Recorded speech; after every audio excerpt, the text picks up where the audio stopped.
Good evening to you, friends, associates, and other manner of people who I hold dear to my heart. Um, School's been going good. Well, I didn't really do anything, but I did do all my classes and I got all my stuff in order, and I'm gonna do a bunch of it tomorrow, so we good there. I just finished that massive fairy tale book. It's like that thick. I think you've seen it.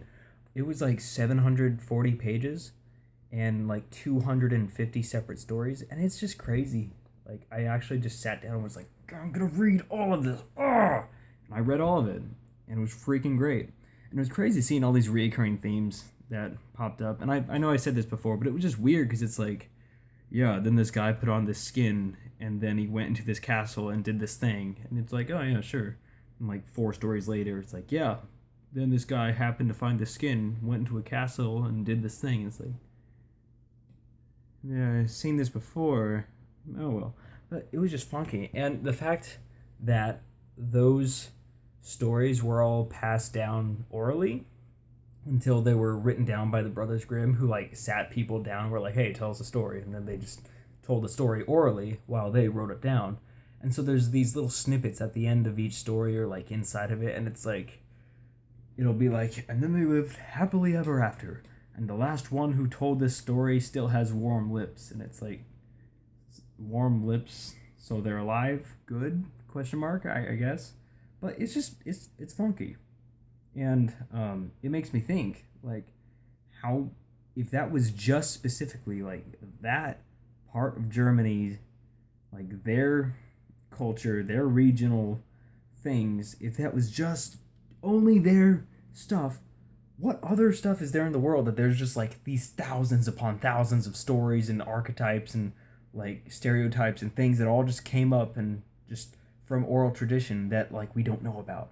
Nobody knows because they got lost to the depths of time, and like we wish we had books like that, or maybe we do have books like that and I just haven't found them yet.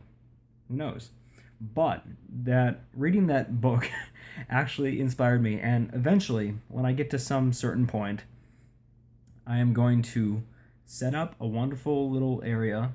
I am going to like dress in very old fashioned stuff and have like a pipe in my beard and like wear little reading glasses, and I'm just going to sit down in front of a fire and I'm going to read those stories out loud, and I'm going to make like a YouTube channel that is just specifically dedicated to telling fairy tales, and it'll be great. It'll really be great. Really.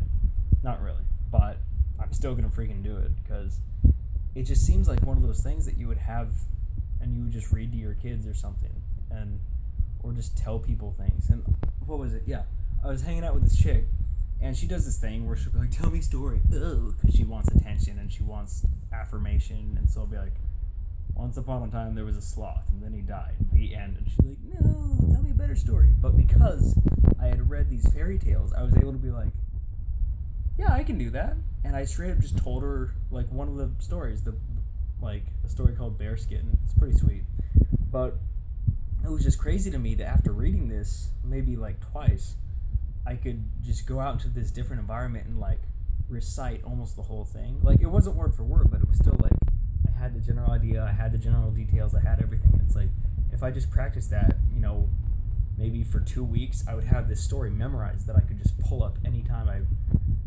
went somewhere, anytime we were at a campfire or something. And that's just such an odd thing because it's like I'm assuming that people used to do that all the time, and they'd be like, "Oh, tell me a story," and they're like, "Oh, well, take your pick," and like pulled out like a list of stories that they just had. And now it's like all my stories are pretty much exclusive to stuff that I've personally done, and I don't know. It's just an interesting thing. Yeah. So that aside, I am now going to read The Martian because one of you fellas recommended it to me and I picked it up, so I'm going to freaking do it. And I'm also setting up for what I'm going to do during my spring break, which is going to go camping. Choo choo. Going to go hiking slash camping. Probably going to take a train down to Oregon or California or something. Just to adventure and just get out of this freaking place. It'll be great. Um, yeah. So that's how I'm doing. That's what's going on. I'm also about to start watching Avatar, The Last Airbender, one of the best TV shows known to man. And yeah, that's my night. So here's my question. Do you have a story that you actually like know that isn't something that you did and it's not from a movie or a TV show? Like any of those tales or anything that like your parents would tell you or your older siblings or babysitters or whatever. Do you have actual like stories like that, or is that just not a thing that you grew up with? That's my question. All right. Peace out, guys. Have a good night.